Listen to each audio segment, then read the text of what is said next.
Phoenix police is telling us tonight that this is only in response to provocation from protesters in the crowd. They said that they were standing at the ready, and you heard Mike Watkins interviewing one of the protesters who said that it was definitely the police that started this. The police are saying clearly otherwise, that they were provoked by protesters who were lobbing water bottles at them, rocks, and also we are hearing Phoenix police are saying that someone in the crowd threw gas at them, deployed some sort of gas. So we don't know what particular type of gas was being used against law enforcement.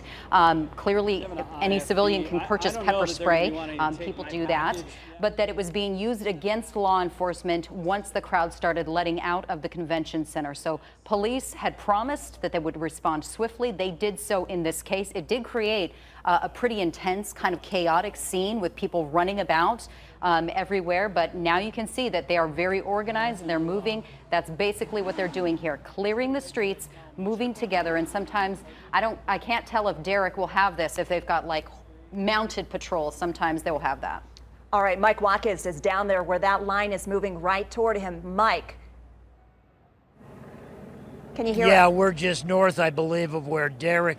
Yeah, I can hear you.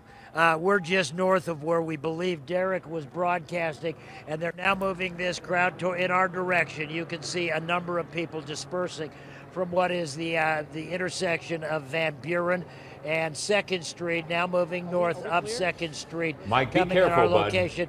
And it certainly appears as if gas is once again being deployed. Haven't heard any more concussion grenades. But again, these protesters, the people who are still on the streets, I'm assuming these are sort of the hardcore folk. They're now moving, being dispatched and being moved back by Phoenix police. Again, the situation continues to be fairly fluid. It looks like we've got lots of folks who have sort of watery eyes and choking, symptomatic of being exposed to that kind of stuff. And Mike, just to let you know, we have another crew there out there on the field. Mike, what we're showing our viewers, sorry to interrupt you, but I just want to let you know what we're also showing our viewers while we're talking to you. On the right-hand side of your screen, we just saw a protester pick up, I'm not sure what that was a can of, some sort of gas and launched it at police. So, Mike, I just want to let you know what we are showing viewers live at the same time, because we do have a couple of crews surrounded the Phoenix Convention Center. And, Mike, what we're showing we just saw at least one protester, again, pick up some sort of can. It was yellow. The spray was yellow, and he launched it at police.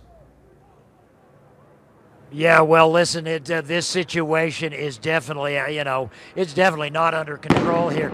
Another one of those concussion grenades down at the intersection of Van Buren and 2nd Street. Again, most of these folks who are still out on the streets of Phoenix now moving north. I'm assuming probably some are heading and dispersing either east or west along Van Buren as well, but most of them seem to be coming in this direction. Phoenix police pushing the crowd back.